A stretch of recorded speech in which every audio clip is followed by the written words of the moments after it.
वालेकुम बिस्मिल्लाहिर्रहमानिर्रहीम। आज की हमारी वीडियो का टॉपिक है प्रोपोर्शन। प्रोपोर्शन क्या चीज़ है आज ये हम देखेंगे। और हम जो है बुक फॉलो कर रहे हैं Shahid Jamal, first year commerce business mathematics. So let's start. Equality of two ratios is called proportion.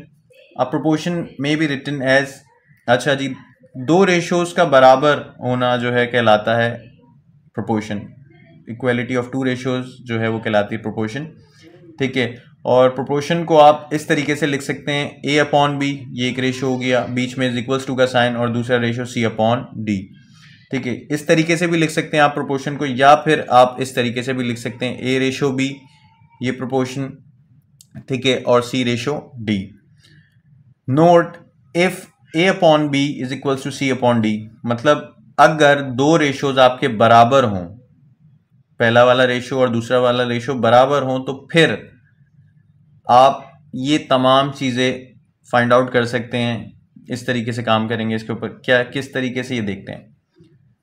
दोनों रेशोज हैं, पहला रेशो दूसरा रेशो, बीच में इक्वल्स टू का साइन है, बराबर है, तो इसको क्रॉस मल्टीप्लाई करा दो, या तो ए, ये डी इधर चला जाएगा, बी उधर चला जाएगा, तो a d is equals to b c. Second चीज, आप यहां पर इसको ए अपॉन बी है, इसको बी अपॉन ए लिख दें, और ये सी अपॉन डी है, इसको डी अपॉन सी लिख दें। मतलब इस रेशो को उल्टा कर दें, इस रेशो को भी उल्टा कर दें, तो बी ऊपर आ जाएगा, ए नीचे, और डी ऊपर चला जाएगा, सी नीचे। दूसरी चीज ये है। तीसरी चीज हमारे पास जो है a upon c is equals to b upon d. ठीक है, ए अपॉन सी की जब हम बात कर रहे हैं तो ये ए है हमारा, सही है, और इस बी को, ये जो हमारा बी है, इस बी को मैं यहाँ भेज दूं और इस सी को मैं यहाँ ले आऊं, तो a upon c is equals to b upon d, ये जब भी बराबर ही होंगे। ठीक है, अगर दो रेशियो आपस में बराबर हैं तो फिर वो इन तमाम कंडीशंस के अंदर बराबर ही रहेंगे। और let suppose in first ratio की मेरे को पहले वाली जो टर्म है ए, वो नहीं पता, बाकी सेकंड टर्म पता है, और दूसरे रेशियो की दोनों टर्म्स पता है, तो मैं ए की जो फर्स्ट रेशियो की जो पहली टर्म है ए, उसको फाइंड आउट कर सकता हूँ, और जिसको फाइंड आउट करना होता है उसको यहाँ इज इक्वल्स टू के इस तरफ ही रखूंगा, बाकी जो भी चीज़ इसके साथ है उसको वहाँ मूव करा दूंगा, तो ए यहीं रहेगा, बीच में इज इक्वल्स टू ऐसे ही है, सी अपॉन डी वहाँ पे अपनी जगह पे राइट हैंड साइड पे ऐसे ही रहेगा। ये बी यहाँ पे डिवाइड था, वो जस्ट वहाँ जाके मल्टीप्लाई हो जाएगा, तो a is equals to b c upon d, ये पहली चीज़। सेम इसी तरीके से आप चाहें तो यहाँ से डी की वैल्यू निकाल सकते हैं। ठीक है, इस डी को आप वहाँ भेज दें, ठीक है, इस डी को वहाँ भेज दें, इस बी को वहाँ भेज दें। ठीक है, तो ये ए डी जब ए के पास जाएगा तो ए डी हो जाएगा, और ये बी जब सी के पास जाएगा तो बी सी हो जाएगा, तो ये हो जाएगा a d is equals to b c. और इसके बाद अगर आपने यहाँ से डी की वैल्यू फाइंड करनी है तो डी को इसी जगह रखें, ये ए यहाँ मल्टीप्लाई हो रहा है, इसे नीचे भेज दें, तो d is equals to b c upon a, ये चीज़ आ जाएगी। सेम इसी तरीके से अगर हम यहाँ से देखें तो ये आपको अगर सी की वैल्यू फाइंड आउट करनी है, ठीक है, तो सी राइट हैंड साइड पे रहने दें, और सी के पास जो भी चीज़ है उसको नेक्स्ट लेफ्ट हैंड साइड पे मूव करा दें, तो ये बी अगर यहाँ मल्टीप्लाई हो रहा है वहाँ जाएगा, नीचे डिवाइड हो जाएगा, तो सी की वैल्यू आ जाएगी c is equals to a d upon b. और बिल्कुल इसी तरीके से अगर आपने यहाँ से बी की वैल्यू फाइंड आउट करनी है, ठीक है, तो बी को यहीं पड़ा रहने दें राइट हैंड साइड के ऊपर, और इस सी को वहाँ मूव करा दें, ये सी यहाँ मल्टीप्लाई था वहाँ जाएगा, तो डिवाइड हो जाएगा, और बी की वैल्यू आएगी ए डी अपॉन सी। ठीक है, इस चीज़ को मज़ीद बेहतर तरीके से एग्जाम्पल की मदद से समझने की कोशिश करते हैं। अच्छा जी, एक एग्जाम्पल है, गिवन दैट एक्स रेशो 4, ठीक है, बीच में प्रोपोर्शन है 3:2, find the value of x. तो मैंने आपको बताया था प्रोपोर्शन को आप दो तरीक़ों से लिख सकते हैं, या तो इस तरीके से लिख लें, ठीक है, या फिर इसको ऐसे लिख लें। तो मैंने इस शेप में, इस शक्ल में मुझे दिया हुआ था, मैंने ऐसे लिख लिया, x upon 4 is equals to 3/2। Proportion का मतलब ही यही है कि दो रेशो इक्वल्स होते हैं, इक्वालिटी होती है उनमें, तो इक्वल्स टू का साइन आ गया बीच में। इसके बाद यहाँ से उसने कहा है कि x की वैल्यू मुझे फाइंड करके दें, तो x को आप यहीं रहने दें, x के साथ यहाँ जो भी चीज़ है उसको वहाँ मूव करा दें, तो x मेरा लेफ्ट हैंड साइड पे था, लेफ्ट हैंड साइड पे ही रहा। ठीक है, ये 4 यहाँ पे डिवाइड में था, उधर भेज दूंगा इसको, जब ये 4 यहाँ से इधर जाएगा तो मल्टीप्लाई हो जाएगा, यहाँ डिवाइड था वहाँ जाएगा मल्टीप्लाई हो जाएगा, तो 3/2 ऐसे ही लिखा हुआ है, और ये 4 वहाँ जाके उससे मल्टीप्लाई हो गया, तो 3 4 ज़ा 12, 2 नीचे ही था, उसके बाद कैंसिलेशन की, 2 1 ज़ा 2, 2 6 ज़ा 12, एक चीज़ हमेशा याद रखिएगा, ये आपकी एक लेफ्ट हैंड साइड है, ये आपकी राइट हैंड साइड है, ठीक है। कोई भी चीज़ यहाँ प्लस में है, जब वो वहाँ जाएगी तो वो माइनस में हो जाएगी, ठीक है। कोई भी चीज़ यहाँ माइनस में है, वहाँ जाएगी तो वो प्लस में हो जाएगी, ठीक है। कोई भी चीज़ यहाँ मल्टीप्लाई है, जब वो वहाँ जाएगी तो वो वहाँ पर हो जाएगी वो डिवाइड, और यहाँ अगर डिवाइड में है और ये इस तरफ जाएगी तो वहाँ पर जाके ये हो जाएगी मल्टीप्लाई। तो अब अगर आप यहाँ से भी इसको चाहे ऐसे राइट हैंड साइड से लेफ्ट पे लेके जाएं या लेफ्ट से राइट पे लेके जाएं तो साइंस जो है देखें चेंज होती हैं। अगर कोई चीज़ यहाँ मल्टीप्लाई है तो वहाँ जाएगी तो डिवाइड होगी, ठीक है। यहाँ डिवाइड है तो मल्टीप्लाई हो जाएगी उधर, ठीक है। यहाँ माइनस है वहाँ प्लस हो जाएगी, वहाँ प्लस था तो यहाँ माइनस हो जाएगी हमारे पास। अच्छा जी, नेक्स्ट एग्जाम्पल है हमारे पास, find the value of x from the following proportion. X की वैल्यू फाइंड करें और सवाल मेरे को गिवन है x plus 2 plus x ratio 3 minus x is equals to 4 ratio 5। ये पूरी मेरी फर्स्ट रेशो की फर्स्ट टर्म है, ये फर्स्ट रेशो की सेकंड टर्म है, ये सेकंड रेशो की फर्स्ट टर्म है, ये सेकंड रेशो की सेकंड टर्म है। तो इसको मैंने इस तरह से लिख दिया 2 plus x upon 3 minus x, बीच में इक्वल्स टू का साइन, ये 4 अपॉन 5। एक्स की वैल्यू यहाँ से वापस से फाइंड आउट करनी है तो इसको क्रॉस मल्टीप्लाई कराता हूँ, ये 5 वहाँ पे चला गया, यहाँ डिवाइड था वहाँ गया तो मल्टीप्लाई हो गया, और वहाँ पे लिखा हुआ था 2 प्लस एक्स तो इसको ब्रैकेट में लिख दिया। इसके बाद ये 3 माइनस एक्स यहाँ पे डिवाइड में था, उधर 4 के पास जाएगा तो मल्टीप्लाई हो जाएगा, वहाँ पे इसको ब्रैकेट में लिख दिया 3 माइनस एक्स को। फिर 2 5 से 10 प्लस 5x से मल्टीप्लाई हो तो 5x हो गया, 4 3 से 12 माइनस 4x से मल्टीप्लाई हो तो 4x हो गया, बीच में इक्वल्स टू हमारा ऐसे ही चला आ रहा है, ठीक है। उसके बाद से जो है हमने जो सेम टर्म्स थी उनको एक जगह जमा कर लिया है, 5x यहीं रहा, प्लस का 5x था यहीं एज इट इज रहा, ये माइनस का 4x था इधर उठकर आएगा तो प्लस का 4x हो जाएगा, और बीच में इक्वल्स टू है, 12 अपनी जगह पे था, 12 की बरादरी वाला ये 10 था, ये 10 या प्लस का था वहाँ जाएगा तो माइनस हो जाएगा, ठीक है। मतलब चीज़ों को अरेंज कर लिया हमने सिंपली। 5x प्लस 4x ये 9x हो गया, 12 में से 2 गया, 12 में से 10 गया तो 2 बचा हमारे पास, और ये 9 इस x से मल्टीप्लाई हो रहा था। x की वैल्यू फाइंड करनी है तो लिहाजा x का अकेला होना ज़रूरी है, तो ये इस 9 को मैंने उस तरफ भेजा, यहाँ मल्टीप्लाई था वहाँ गया तो 2 के नीचे जाके डिवाइड हो गया, x की वैल्यू आ गई हमारे पास 2/9। नेक्स्ट एग्जाम्पल है हमारे पास, एक रेशो दिया हुआ है a रेशो b, उसकी वैल्यू है 2 रेशो 5, और बोल रहा है कि फाइंड करें value, find the value of, values find out करके देनी है हमने। अब हमें फर्स्ट रेशो की पहली और दूसरी टर्म्स हमसे दोनों ही छुपा ली गई हैं, ठीक है।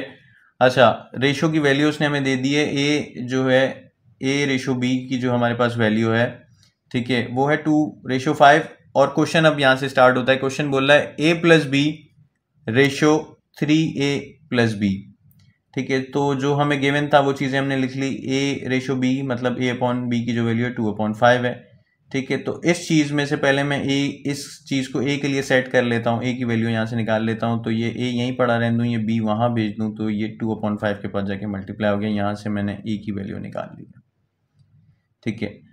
अब हमने क्या करना है, हमने इस चीज़ को जो हमें प्रोपोर्शन था जो है हमारे पास रेशो जो था, ठीक है, वहाँ से इसको मैंने इस तरह से लिखा a प्लस बी, ये फर्स्ट रेशो की फर्स्ट टर्म, ये फर्स्ट रेशो की पूरी सेकंड टर्म है, तो इसको मैंने रेशो था तो रेशो की फॉर्म में लिख दिया a plus b upon 3a plus B.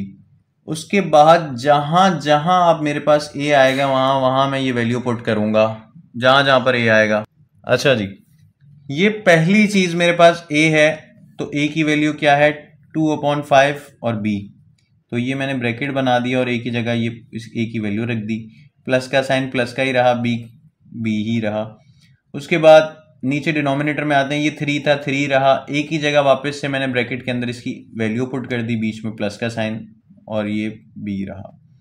इसके बाद ऊपर वाली दोनों जो टर्म्स हैं उनमें से b मैंने कॉमन, ऊपर से न्यूमरेटर में से मैंने b कॉमन निकाला तो b बाहर आ गया कॉमन, क्योंकि b इसके पास भी मौजूद था और इधर भी मौजूद था, तो b कॉमन ले लिया, b कॉमन आ गया तो यहाँ पे पीछे बचा 2/5, ये लिख दिया, बीच में प्लस का साइन, और b जब बाहर ही चला गया तो ये जगह पे बचा 1। इसी तरीके से हम लोगों ने यहाँ पर इधर इस पहली टर्म में भी और सेकंड टर्म में भी जो है, पहली और दूसरी टर्म में दोनों में b कॉमन था, तो यहाँ से भी मैंने b कॉमन निकाल लेना है। सही है। और ये 3 साथ में से मल्टीप्लाई हो रहा है न्यूमरेटर से, तो 3 2 जा 6/5 बन जाएगा ये हमारे पास। तो b मैंने जब कॉमन निकाल लिया है बाहर, सही है, तो यहाँ पे मेरे पास बचा 6/5। ये 6 इस तरह से हुआ, ये 3 2 से मल्टीप्लाई हो गया, 3 2 जा 6 और नीचे 5 था। और ये b बाहर जब कॉमन चला गया तो 6/5, बीच में प्लस का साइन, और ये जब b ही था यहाँ, जब ये b बाहर चला गया कॉमन में तो सिर्फ यहाँ बचा 1। ऊपर न्यूमरेटर में भी b, नीचे डिनोमिनेटर में भी b से b कैंसिल हो गया है। ठीक है। उसके बाद सिंपली मैंने इधर इस जगह पे एलसीएम लेना है।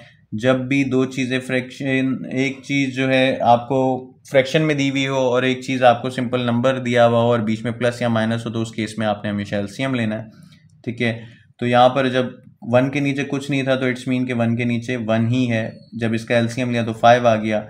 सही है। और 5 जो है इस एलसीएम को, ये 5 आया आपका एलसीएम, इस 5 को इससे, इसके डिनोमिनेटर से कंपेयर कर रहा हूँ, तो 5 के टेबल में 1 टाइम आता है, वो 1 इस 2 से मल्टीप्लाई हो, तो 1 2 जा 2।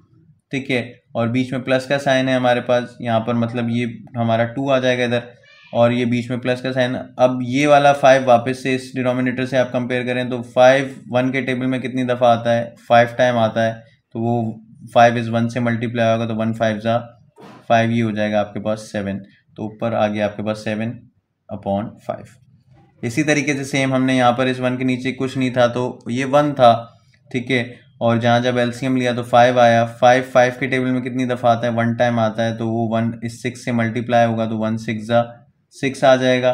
ठीक है। यहाँ पर बता देता हूँ आपको, इस जगह पे इधर बता देता हूँ। ठीक है। अच्छा, ये 5 और 1 का एलसीएम लिया तो 5 आया हमारे पास, ये 5। ठीक है। आपने अपने एलसीएम को डिनोमिनेटर से इंडिविजुअली कंपेयर करना है। सही है। तो 5 के टेबल में 1 टाइम आता है, वो 1 इस 6 से मल्टीप्लाई हुआ, तो 6 1 जा 6, बीच में प्लस का साइन था, प्लस का साइन आ जाएगा। फिर 5 1 के टेबल में कितनी दफ़ा आता है, 5 टाइम आता है, तो वो 5 इस 1 से मल्टीप्लाई होगा, तो 1 5 जा 5 इज इक्वल्स टू 11। ठीक है। 6 + 5 11/5। डिनोमिनेटर्स दोनों के सेम है, 5 इधर भी तो कैंसिल हो गए और हमारे पास बचा 7/11। ये हमारा आंसर है। ठीक है। एक नेक्स्ट एग्जांपल है हमारे पास, उसमें है हमारे पास 3a² - ab/b² - a²। Ratio a/b की जो वैल्यू है वो हमें गिवन है यहाँ पर, और वो है a/b की जो वैल्यू है वो है 2/5। यहाँ से वापस से a की वैल्यू निकाल लेता हूँ, तो a को यहीं पड़ा रहने दूँ, इस b को वहाँ पर भेज दूंगा तो मल्टीप्लाई हो जाएगा। तो a की वैल्यू आ गई है मेरे पास 2/5 और साथ में से b मल्टीप्लाई हो रहा है। अब इस जगह इस क्वेश्चन में जहाँ जहाँ a आएगा, मतलब इधर इधर इधर इन तमाम जगहों पे a की वैल्यू पुट करूँगा। ये चीज़ हमें गिवन थी, यहाँ से मैंने a की वैल्यू निकाल ली। अब इस क्वेश्चन में जहाँ जहाँ a आएगा वहाँ वहाँ पे ये वैल्यू मैं पुट करूँगा। तो ये 3 मेरा ये रहा। ठीक है। a की जगह ये वैल्यू पुट कर दी है मैंने, और स्क्वायर था तो बाहर स्क्वायर लगा दिया, बीच में माइनस का साइन था। फिर a की वैल्यू पुट करी यहाँ पर, इस जगह बाहर b था तो ये b लिख दिया मैंने। इसी तरीके से नीचे b² था, b² ही रहा, बीच में माइनस था, माइनस ही रहा। a की वैल्यू पुट करी वापस से, स्क्वायर था a पे तो यहाँ स्क्वायर लगा दिया। उसके बाद सबसे पहले अब यहाँ पर हम लोग सिंप्लीफिकेशन करेंगे, तो ये स्क्वायर दोनों चीज़ों पर है, मतलब इस नंबर पे भी है और इस वेरिएबल के ऊपर भी है। तो जब इस पे अप्लाई हुआ स्क्वायर तो 2 2 जा 4 और ये हो जाएगा 5 5 जा 25, तो 4/25 4/25 है। और फिर ऊपर न्यूमरेटर से आप उस 4, ये हमारे पास जो है, इसको इस तरह से हम लोग यहाँ पर समझ लेते हैं कि इधर लिख देते हैं। ठीक है। ये 3 आपका ऐसे ही रहा, जब इस पे स्क्वायर अप्लाई होगा तो ये हो जाएगा आपके पास 4/25, और ये 3 इस 4 से होगा तो ये हो जाएगा आपके पास 12/25। ठीक है। तो मैंने यहाँ पे लिख दिया 12/25, और b पे भी स्क्वायर आया तो b² हो गया। ये माइनस का साइन एज इट इज, ये 2/5 ऐसे ही आ गया, b इस b से मल्टीप्लाई तो b का स्क्वायर हो गया, ये b² एज इट इज आ गया है। उसके बाद यहाँ पर माइनस का साइन था, माइनस का साइन लगाया, सेम वही चीज़ वापस से 2/5 पे जब स्क्वायर हुआ तो ये हो गया 2 2 जा 4, और ये हो गया 5 5 जा 25, तो 4/25 आ गया, b पे स्क्वायर आया तो b² हो गया। ठीक है। ऊपर वाली टर्म में से मेरे पास बी स्क्वायर कॉमन था, नीचे से भी बी स्क्वायर कॉमन था, बी स्क्वायर कॉमन निकाल दिया तो यहाँ पे मेरे पास बचा 12/25, बीच में माइनस का साइन, और यहाँ बचा 2/5। नीचे से भी बी स्क्वायर कॉमन निकाला है तो यहाँ पे सिर्फ 1 बचा और ये माइनस का साइन, और यहाँ पे 4/25 बचा। न्यूमरेटर और डिनोमिनेटर दोनों में से बी स्क्वायर कॉमन आ चुका है तो दोनों कैंसिल आउट हो गए। ठीक है। और इसके बाद 5 और 25 का जब हमने एलसीएम लिया तो 25 आ गया हमारे पास, और इसको सेम उसी तरीके से एलसीएम को जब हमने सॉल्व किया है तो 12 - 10। ठीक है। और नीचे की बात करें तो यहाँ पे कुछ नहीं था तो इट्स मीन 1 और 25 का जब आप एलसीएम लेंगे तो यहाँ पे भी एलसीएम 25 आ जाएगा। फिर आपने इस चीज़ को जब सिंप्लीफाई करेंगे, एलसीएम सिंपली लिया है मैंने, तो 25 - 24। यहाँ पर भी डिनोमिनेटर में 25 है, यहाँ पे भी डिनोमिनेटर में 25 है, तो दोनों 25 जो है कैंसिल हो गए। ऊपर जो हमारे पास यहाँ की बात करें तो 12 में से 10 गया, 2 बचा, नीचे 25 में से 4 गया, 21 बचा। ये हमारा आंसर होगा। आई होप कि आपको आज की वीडियो का लेक्चर समझ आया होगा। अगर फिर भी किसी चीज़ में कन्फ्यूजन होती हो तो आप कमेंट सेक्शन के अंदर कमेंट करके पूछ सकते हैं। वीडियो अगर अच्छी लगी हो तो प्लीज़ लाइक कर दें और चैनल को सब्सक्राइब कर दिए। Thank you so much. अल्लाह हाफिज़।